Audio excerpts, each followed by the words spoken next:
Assalamualaikum dan selamat sejahtera aku ucapkan kepada semua geng bayang yang sedang menonton Hey Shadows Channel. And seperti biasa aku harap korang semua berada di dalam keadaan sihat walafiat. Dan kepada korang yang masih baru lagi di channel aku mengucapkan selamat datang ke Hey Shadows Channel, di mana aku berkongsikan dengan korang kisah-kisah seram, kisah misteri dan juga kisah sihir yang terjadi kepada individu-individu yang kurang bernasib baik. Alright, so sebelum kita mulakan kisah kita pada hari ini, aku ingin mengucapkan terima kasih kepada korang semua kerana sudi meluangkan masa bersama Hey Shadows Channel. Dan seperti aku pernah cakap dalam video aku sebelum ni, aku sekarang dalam perjalanan untuk road to 5k. So aku perlukan support daripada korang semua. Teruskan like, teruskan share konten-konten aku, and kepada korang yang masih belum lagi subscribe, apa lagi tekanlah butang subscribe, tanda sokongan anda kepada Hey Shadows Channel. So pada hari ini aku bakal kongsikan dengan korang dua kisah yang seram yang berkenaan dengan kawasan rehat dan rawat atau lebih dikenali sebagai R&R. So kisah ni dikongsikan oleh mereka-mereka yang pergi ke kawasan tersebut dan mengalami satu peristiwa yang menyeramkan. Dan ada satu kisah ni di mana pengalaman dia perkhidmat. So kalau korang nak tahu apa yang terjadi kepada individu-individu yang bernasib baik ni, tanpa membuang masa, jom kita pendengarkan kisah seram pada malam ini. Let's go.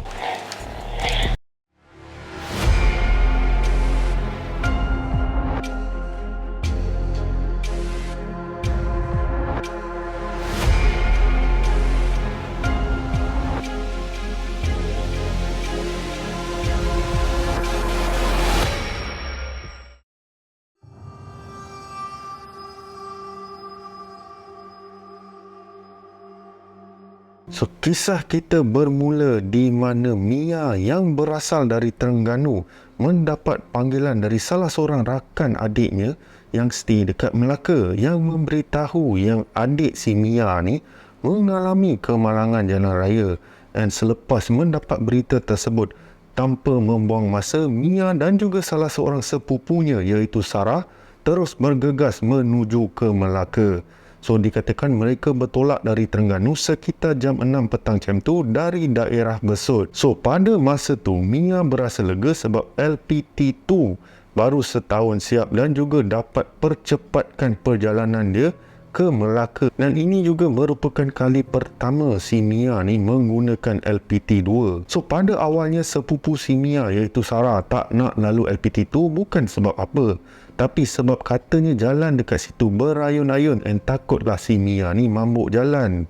Ada juga mabuk jalan tak tahulah. Namun Mia ni tak peduli semua tu and tetap berkeras nak lalu juga dekat LPT2. So end up si Sarah ni pun setujulah juga. Siap cakap kau, kalau kau tertiba nak muntah, aku smackdown kepala kau. Macam tu sekali ya. So mereka pun memasuki LPT2 sekitar jam 7.30 malam macam tu lah. Dan pada masa itu kereta pun taklah banyak sangat. So tengah drive, tertiba si Mia ni terasa nak makan, and pada waktu yang sama nak menunaikan solat. Dan cantik lah, pada waktu itu mereka menghampiri satu arena, iaitu arena perasing. So pada awalnya si Sarah ni tak nak berhenti dekat situ, namun Mia tetap paksa juga sebab takut terlepas waktu maghrib dan isyak. Dan sekali lagi si Sarah ni pun kenalah juga ikut kepala keras si Mia ni. So seeloknya masuk ke arena perasing, Mia dah rasa lain macam. Entah kenapa tertiba belakang si Mia ni terasa panas. Namun Mia malas nak layan sangat perasaan tu, sebab dalam kepala si Mia ni dia fikir, aku tak kacau korang, korang pun tak kacau aku. Siapa yang korang tu? Korang tu makhluk-makhluk alam sana lah cerita dia. Okay, so sesampai je dekat kawasan arena tu, Mia boleh dikatakan kagum dan siap puji dengan parking yang terdapat di arena tersebut, sebab memang luas dan senang nak parking katanya. Jarang aku dengar orang puji parkingnya tempat. Selalu orang puji tempat makan semua benda kan. Tapi ini memang mungkin ada lah, aku tak tahu mungkin ada. So lepas dah parking semua, Mia pun turun dan menuju ke surau seorang diri. Sebab Sarah pada ketika itu tengah ABC, dengan maksud lain Allah bagi cuti. Tengah cuti lah tu, so, tak boleh lah. Alright, so masa berjalan tu Mia perasan ramai yang tengok, kira orang-orang yang dekat arena tu tengok ke arah Mia tau. And Mia time tu rasa tak sedap hati. Yelah, mana taknya kan, semua duk usah kau lain macam Try kalau semua usah korang, mesti korang pun rasa tak tenang kan. So Mia pun pelik lah dengan situasi sekeliling dia. So dia pun bawa lah beg yang mana mempunyai kain solatnya and everything, and teruskan perjalanannya ke surau. So seeloknya sampai di surau, Mia perasan yang kawasan tersebut memang sepi. Lampu surau pun tutup. So Mia pun biasalah, dah lampu surau tutup, memang dia kena buka lah. Tapi masalah dia, lampu surau tersebut dah macam lampu clubbing lah. Lampu clubbing kira asyik berkelip-kelip lah, sampaikan Mia jadi sakit mata. Dan si Mia ni buat keputusan untuk tutup je lah lampu tu, which lebih elok dari segi pandangan dia. So which end up si Mia ni solat dalam keadaan gelap. Dan lepas dah nak selesai solat time tu, Mia time tu dia nak bagi salam, and Mia perasan ada seorang makcik ni pun solat kat situ. So Mia pun tunggulah makcik tu selesai solat. Yelah, kesian lah, takkan kau nak tinggalkan makcik tu solat sorang-sorang dalam gelap kan. Time tu fikir si Mia macam tu lah. So bila makcik tu selesai solat, terus si Mia ni salam tangan dia. Lalu makcik tu pun tanyalah dekat Mia, anak ni nak pergi mana? Si Mia ni pun balas, kita nak pergi Melaka makcik. Dan makcik tu pun tanya balik, nak pergi apa Melaka tu? Jauh juga lu. So pada masa ni makcik ni pun bangun lah, dan si Mia pun tolonglah pegang tangan dia, takut dia jatuh ke apa kan, satu hal pula dalam surau tu kan. So masa Mia pegang tangan makcik tu, terasa sejuk je tangan makcik tu tau. So memang pelik lah kan, selalunya tangan kita tak adalah nak sejuk-sejuk mana kan, melainkan tempat tu beraircon ke apa. Tapi yelah, surau tu tak ada aircon, ni kipas biasa, and then plus lampu pun tak on. So si Mia ni pun balas balik soalan makcik tu tadi sambil pegang makcik tadi untuk bangun. Kita nak pergi tengok adik kita makcik, Sion dia telefon tadi kata dia accident. So makcik tu pun balas, oh cakap kat sepupu bawa kereta molek-molek, malang buta dah ni. Maaflah kalau logat aku tak sampai. Aku cuba, aku cuba aku cuba permainkan watak. Tapi kalau tak lepas tu aku minta maaf lah. Tapi kita cuba bawakan perwatakan tu sebaik boleh. Itulah kerja content creator. Tertiba kan. So Mia pun terus pimpin makcik tu keluar ke surau.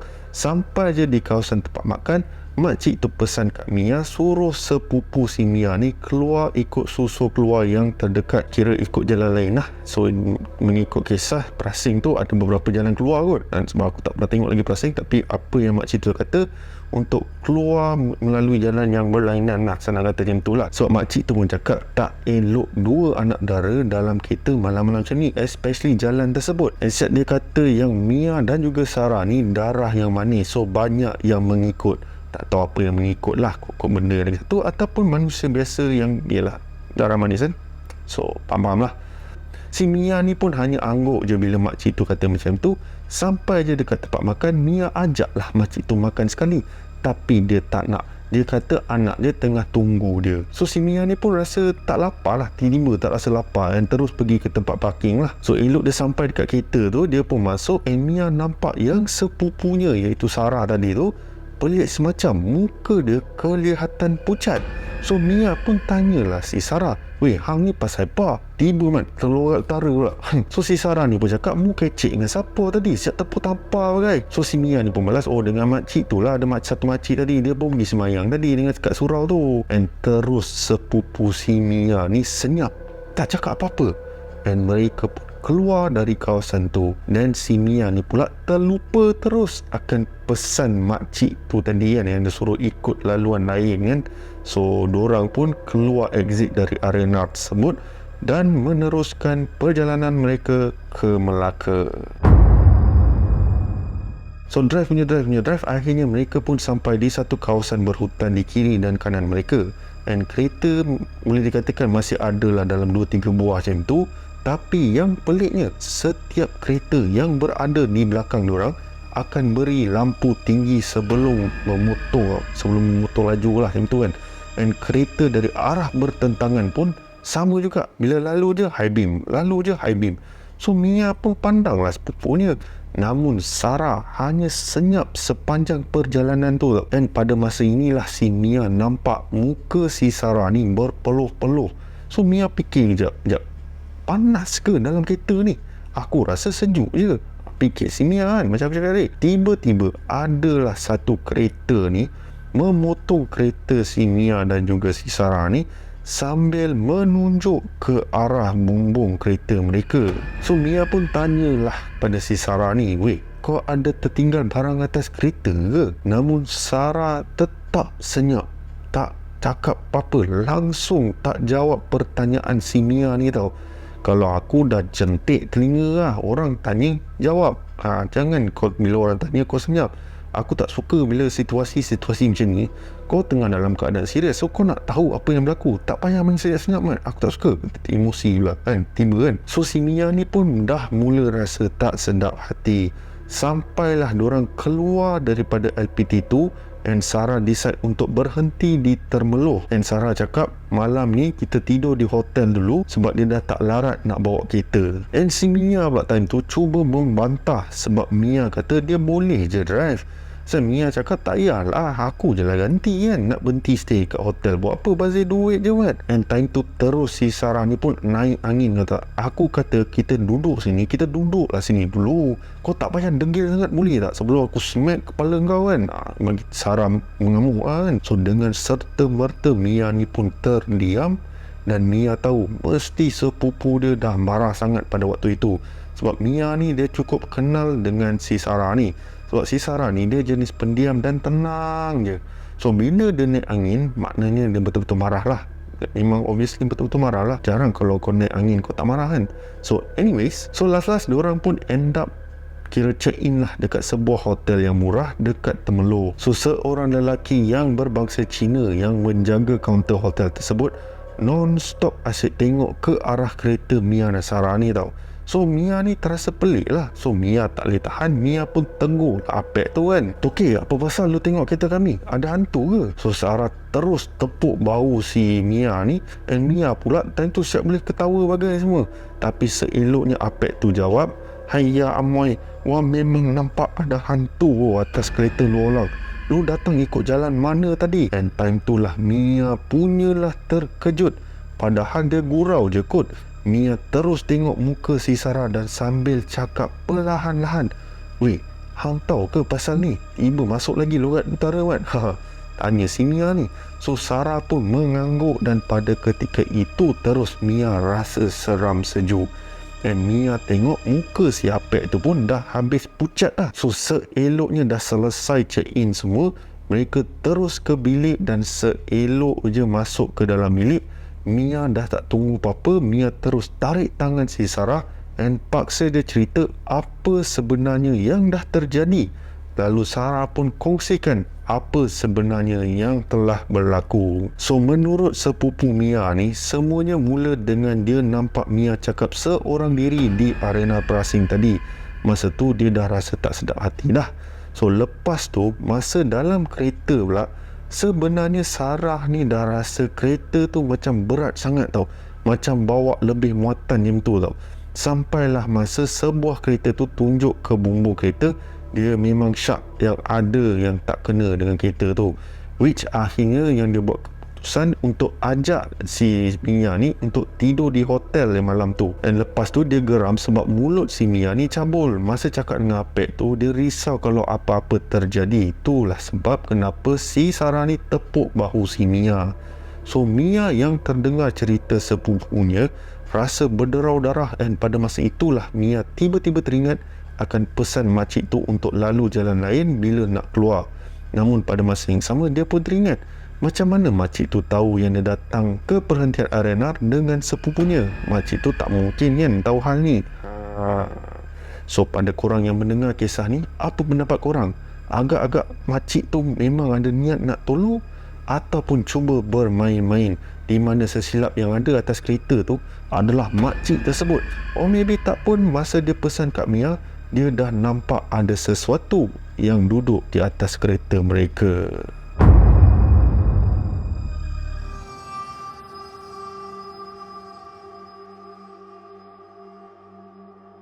So kisah yang seterusnya berlaku kepada pasangan suami isteri iaitu Daniel dan juga Eliza, di mana mereka ni dalam perjalanan menziarahi ayah si Daniel di Kampung Lenggong yang pada ketika itu sedang berada dalam keadaan nazak.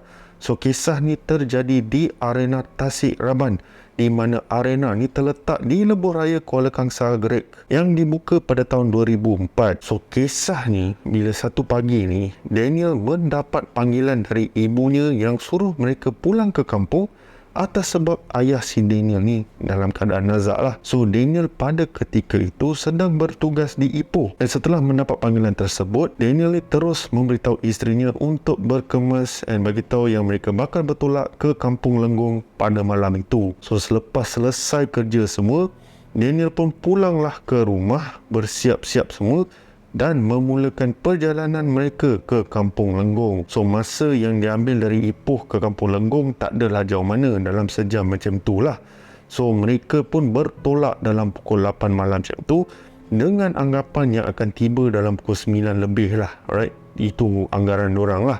Namun yalah, kita hanya merancang, Allah yang menentukan segalanya. So nak dijadikan cerita, tengah on the way time tu baru nak panjat bukit menghala ke Terowong Menora, dan tiba-tiba kelihatan trafik tak bergerak tau. And Daniel pun time tu macam, apa hal banyak kereta ni tak gerak pun? You ada public holiday ke atau cuti sekolah ke apa kan? Tanya si Daniel kepada isterinya. Mana ada, you tak ada cuti apa-apa lah. Sekejap I check Waze, tengok apa yang jadi.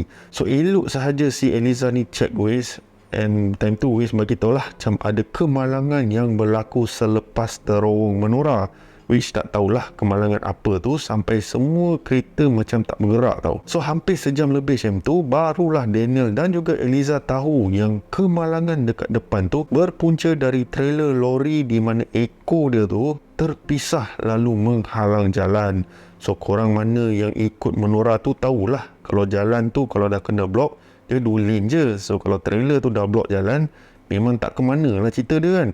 So dalam pukul 10 lebih macam tu barulah nampak yang kenderaan semua baru nak bergerak tau. So lepas beberapa ketika macam tu, bila mereka tiba di lokasi kemalangan, barulah kelihatan pihak bomba lah, polis lah, semualah tengah berusaha mengalihkan lori tersebut. So lepas melalui tempat tu, barulah jalan kembali clear seperti biasa, dan dalam 20 ke 30 minit macam tu, Daniel pun masuklah ke area Kuala Kangsar. So dalam perjalanan dari lepas dia dah masuk Kuala Kangsar tu, tiba pula si Daniel ni rasa nak terkencing. Time tu Daniel ni dah tak tahu nak berhenti mana. Sampailah satu tempat ni di mana dia nampak ada satu signboard yang mengatakan Arena Tasik Raban. So Daniel macam, tak tahulah ada arena dekat tempat ni. Cantik lah. You boleh lah kalau nak tapau apa kan, cakap si Daniel kepada si Eliza. So Eliza ni pun balas, okey enggak kan, tengok apa ada kan, macam baru je arena ni kan. Sebab sedorang ni tak tahu pun ada arena dekat situ. So lepas dah sampai dekat tempat tu, si Daniel pun masuklah ke kawasan arena tu. Dan arena ni entrance dia lain sikit, dia macam dalam gambar ni yang korang boleh tengok. Dan arena ni special sebab dia terletak di atas bukit yang kecil yang melihatkan kawasan Tasik Rabang tu. Tasik Raban, which merupakan salah satu tarikan utama untuk sesiapa yang beristirahat di kawasan arena tersebut. So seeloknya masuk di situ, Daniel pun park kereta dia, dan Daniel apalagi bergegaslah ke tandas, dan Eliza pun pergilah ke kawasan makanan untuk tapau lah apa benda tu. So ketika Eliza dekat situ, tak kelihatan macam ramai orang tau, adalah 2-3 kedai macam tu, tapi yang mana makan dekat situ macam tak bertegur siapa tau, hanya makan tanpa mengeluarkan sepatah kata. So Eliza fikir mungkin sedap sangat kot sampai orang tak berbual. So Eliza pun pergilah ke salah satu kedai tu untuk beli makanan. Manakala si Daniel ni lepas dah melepaskan hajatnya, terus menuju ke kereta, and time tu dia dah nampak Eliza ni ada dalam kereta. So Daniel macam pelik lah, macam mana bini aku masuk dalam kereta, bukan dia lock ke kereta tadi? So Daniel pun masuk and tanya lah Eliza, macam mana you masuk kereta, bukan I lock ke tadi? So Eliza pun balas, mana ada, awak tak lock pun. So si Daniel pun tanya balik ke Eliza, awak okey ke? Kenapa macam buram je tiba-tiba kan? Eliza pun balas, tak ada apa-apa lah, letih je. Marah betul. So Daniel pun tak nak buang masa, terus memulakan perjalanan menuju ke kampung halaman dia. Dan jarak di antara arena tersebut ke kampung halaman dia adalah dalam 15 ke 20 minit macam tu. So dalam perjalanan, Daniel cubalah berborak dengan Eliza, namun Eliza ni hanya senyap je sepanjang perjalanan tau. dan si Daniel ni terbau sesuatu yang wangi. So Daniel pun tanyalah kepada si Eliza ni, you tukar pusing ke? Wangi semacam ni, stres abang tiba. So Eliza hanya membalas dengan senyuman sipi yang membuat si Daniel heran dengan perangai si Eliza ni. So diorang pun drive. So tibalah Daniel ke rumah kedua ibu bapanya, dan Daniel pun turunlah dari keretanya terus menuju ke ibunya yang berada di luar rumah. Ialah sebab risau akan keadaan ayah si Daniel ni. So Daniel terus rushing lah, tinggal bini dia dalam kereta terus. So ibu si Daniel ni pun tanyalah Daniel, isteri kau mana? Daniel pun balas, tu kat dalam kereta, kau dia tengah ambil barang kot, kejap lagi keluar lah tu. Lalu ibu si Daniel ni pun cakap, Daniel, kau pasti ke tu isteri kau? Sebab mak tak sedap hati ni. So Daniel pun cakap, apa yang mak cakap ni? Betul lah Eliza dalam kereta. Siapa je dalam kereta mak? Dan seelok saja Daniel pandang ke arah kereta dia, apa yang Daniel nampak bukanlah isterinya, tapi makhluk yang menggerunkan, wajah yang mengerikan, seolah-olah dalam keadaan mereput dan hanya duduk tercengat di dalam kereta, tak berbuat apa-apa dan memandang terus ke arah Daniel dan juga ibu Daniel. So sebelum Daniel sempat buat apa-apa, ibu Daniel ni terus cakap, kau pergi mana tadi Daniel? Tu bukan isteri kau. Mak perhati dari tadi makhluk yang kau bawa balik tu tau. So Daniel pun cepat-cepat capai phone dia, and time tu dia tengok terdapat hampir 20 miss call daripada isteri dia tau. Tapi Daniel tak dengar apa-apa pun, tak dengar bunyi phone ke apa. And terus Daniel call Eliza pada time tu, and bila Eliza jawab, Eliza dalam keadaan menangis-nangis suruh cepat ambil dia dekat arena tersebut. So sambil tu Daniel pandang ke arah kereta tu, and terus makhluk tu dah tak kelihatan, tiba-tiba hilang dari pandangan si Daniel dan juga ibu si Daniel. So ibu si Daniel ni suruhlah Daniel gunakan kereta ayah dia, dan suruh adik Daniel untuk teman. Daniel dan juga adik dia pun gunalah kereta ayah dia, keluar dari rumah, pergi menuju semula dekat kawasan arena tersebut. So sesampai sahaja Daniel dekat kawasan arena tu, jalan masuk ke arena tersebut tertutup dan Daniel dan adiknya terpaksa keluar daripada kereta dan alih barang-barang yang menghalang jalan tu. So adik si Daniel ni pun tanyalah, macam mana abang Long masuk sini? Kan tutup, tak pernah dibawa orang kalau nak masuk tempat ni. So Daniel pun terangkan apa sebenarnya yang telah berlaku, which end up dia boleh masuklah dekat kawasan arena tu. So lepas dah alih semua benda tu, diorang pun masuklah dalam kereta, rush ke kawasan arena tu. Dan time tu kelihatan Eliza dalam keadaan terduduk sambil menekap mukanya di kawasan parking tau. So Daniel teruslah bergegas ke arah Eliza, dan lagi kuatlah tangisan Eliza ni sambil memarahi si Daniel kerana tinggalkan dia tau. So Daniel pun terangkanlah apa sebenarnya yang dah berlaku, dan adik si Daniel yang pada ketika itu berada di dalam kereta terus menjerit, Abang Long, Kak Long, masuk kereta sekarang, tak elok lama-lama ni. So si Eliza dan juga si Daniel pun masuklah dalam kereta dan pulang ke rumah ibu dan bapa si Daniel ni. So sesampai dekat rumah tu, ibu Daniel suruh minum air Yasin yang dah dibacakan oleh seorang masjid, dan suruh mandi, bersihkan diri, ambil wuduk dan solat semua itulah. Dan pada keesokan harinya barulah Eliza ada semangat sikit nak cerita apa sebenarnya yang dah berlaku. So rupa-rupanya lepas Eliza dah tapau semua makanan dan menghala ke arah kereta si Daniel ni, time tu lah dia tak nampak kereta Daniel tau.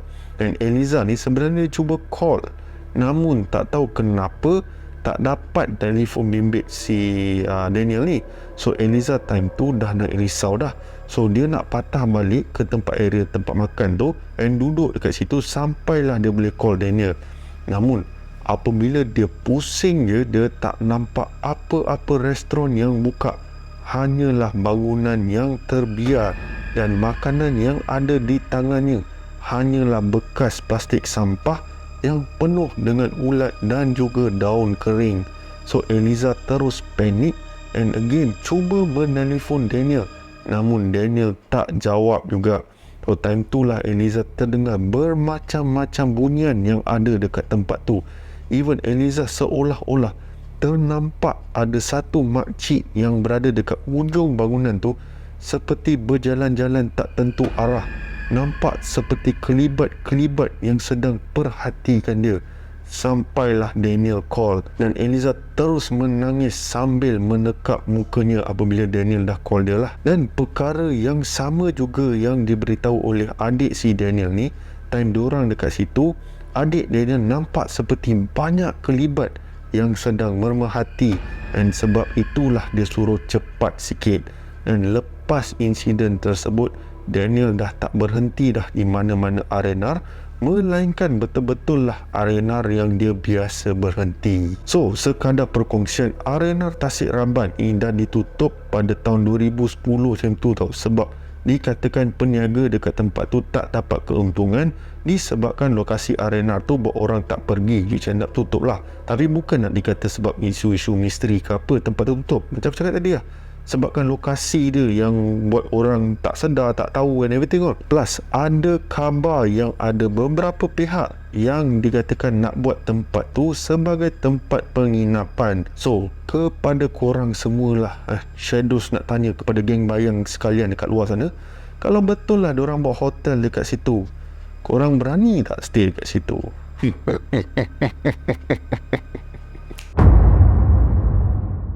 Alright guys, so sampai sini sajalah kisah seram R&R pada hari ini. Sekiranya korang suka dengan kisah yang aku kongsikan, korang boleh tekan butang like, tanda sokongan korang pada Shadows channel, and juga tekan butang subscribe, diikuti dengan bell notification kepada korang yang masih belum lagi sub ke channel aku lagi.